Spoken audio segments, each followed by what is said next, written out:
ರಾಜಣ್ಣ ಅವರು ಚುನಾವಣಾ ರಾಜಕಾರಣದಿಂದ ನಿವೃತ್ತಿಯ ಮಾತುಗಳನ್ನ ಆಡ್ತಾ ಇದ್ದಾರೆ. ಯಾವ ಕಾರಣಕ್ಕೆ ಅಂತ ಹೇಳಿ ನೋಡಿ, ನನಗೀಗಾಗಲೇ 75 ಮುಗಿದಿದೆ, ತುಂಬಿದೆ, 76 ಬರ್ತದೆ.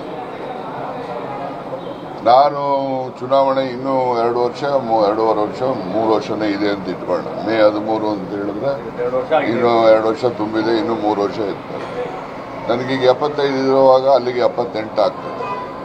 78 ವಯಸ್ಸಲ್ಲಿ ನಾವು ಚುನಾವಣೆಗೆ ನಿಂತು ಗೆದ್ದು ಮುಂದೆ 5 ವರ್ಷ ನಾನೇನು ಕೆಲಸ ಮಾಡೋಕ್ಕಾಗ್ತದೆ?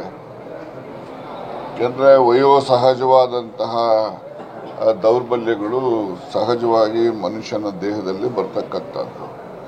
ಆ ದಿಸೆಯಲ್ಲಿ ನಾನು ಜನರಿಗೆ ನ್ಯಾಯವನ್ನು ದೊರಕಿಸ್ಕೊಡ್ಲಿಕ್ಕೆ ಸಾಧ್ಯ ಆಗೋದಿಲ್ಲ ಅಂತಕ್ಕಂಥದ್ದು ನನ್ನ ವೈಯಕ್ತಿಕ ನಿಲುವು.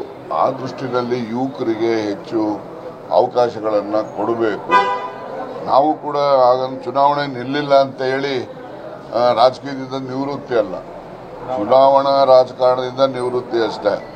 ಸಕ್ರಿಯವಾಗಿ ರಾಜಕಾರಣದಲ್ಲೂ ಇರ್ತೇನೆ, ಮತ್ತು ಸಕ್ರಿಯವಾಗಿ ಸಹಕಾರಿ ಆಂದೋಲನದಲ್ಲೂ ಕೂಡ ನಂದೇನಿದೆ ಇಲ್ಲಿನವರೆಗೂ ಕಳೆದ 50 ವರ್ಷದಿಂದ ಏನು ನಡೆಸ್ಕೊಂಡು ಬಂದಿದ್ದೀನಿ ಅದೇ ರೀತಿ ಸಹಕಾರಿ ರಂಗದಲ್ಲಿ ಸಕ್ರಿಯವಾಗಿ ಇರ್ತೇನೆ. ರಾಜಕೀಯದಲ್ಲಿ ಚುನಾವಣಾ ರಾಜಕೀಯದಿಂದ ನಿವೃತ್ತಿ ಆಗಿರ್ತೇನೆ, ರಾಜಕಾರಣದಲ್ಲೂ ಕೂಡ ಸಕ್ರಿಯವಾಗಿ ಇರ್ತೇನೆ. ಪಕ್ಷಾತೀತವಾಗಿ ಕಾಂಗ್ರೆಸ್, ಬಿಜೆಪಿ, ಜೆಡಿಎಸ್ ನಾಯಕರ ಮತ್ತೆ ಈ ಪ್ರಸ್ತುತ ಪರಿಸ್ಥಿತಿಯಿಂದ ಏನಾದ್ರು ಬೇಜಾರಾಯ್ತಾ ಅಂತ ಹೇಳಿ ನನಗೆ ನೋಡಿ, ನಿನ್ನೆಗೆ ಹೋಲಿಸಿದ್ರೆ ಇವತ್ತು ಕೆಟ್ಟ ದಿವಸ, ನಾಳೆ ಹೋಲಿಸಿದ್ರೆ ಇವತ್ತು ಒಳ್ಳೆ ದಿವಸ. ಅದರಿಂದ ಯಾವುದನ್ನು ಕೂಡ ನಾವು ಪರಿಸ್ಥಿತಿ ಕೆಟ್ಟೋಗಿದೆ ಅಂತ ಏನು ಹೇಳಲಿಕ್ಕೆ ಸಾಧ್ಯನೇ ಇಲ್ಲ.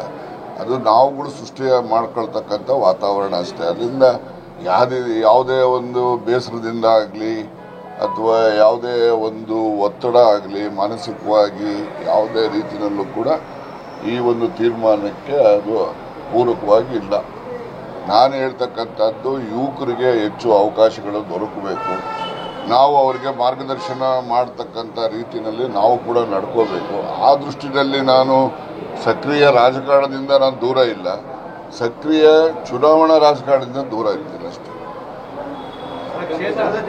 ಸಾಧನಾ ಸಮಾವೇಶ ಆಗ್ತಾ ಇದೆ, ಬಿಜೆಪಿ ಅವರು ಟೀಕೆ ಮಾಡಿದ್ದಾರೆ. ಏನು ಸಾಧನೆ ಮಾಡಿದ್ದಾರೆ ಅಂತೇಳಿ ಕಾಂಗ್ರೆಸ್ ಅವರು ಸಾಧನಾ ಸಮಾವೇಶವನ್ನ ಮಾಡಬೇಕು ಅಂತೇಳಿ. ಹೌದಾ? ಅವರು ವಿರೋಧ ಪಕ್ಷವಾಗಿ ಅಷ್ಟು ಹೇಳದೇ ಇದ್ರೆ ಮತ್ತೆ ಅವರು ವಿರೋಧ ಪಕ್ಷ ಅಂತೇಳಿ ಜನ ಮರ್ತು ಬಿಡ್ತಾರಲ್ಲ, ಅದಕ್ಕೋಸ್ಕರ ಅವೆಲ್ಲ ಹೇಳ್ತಾರೆ. ಅದಕ್ಕೆ ಹೆಚ್ಚಿನ ಮಹತ್ವ ಕೊಡ್ತಕ್ಕಂಥ ಅಗತ್ಯತೆ ಇಲ್ಲ.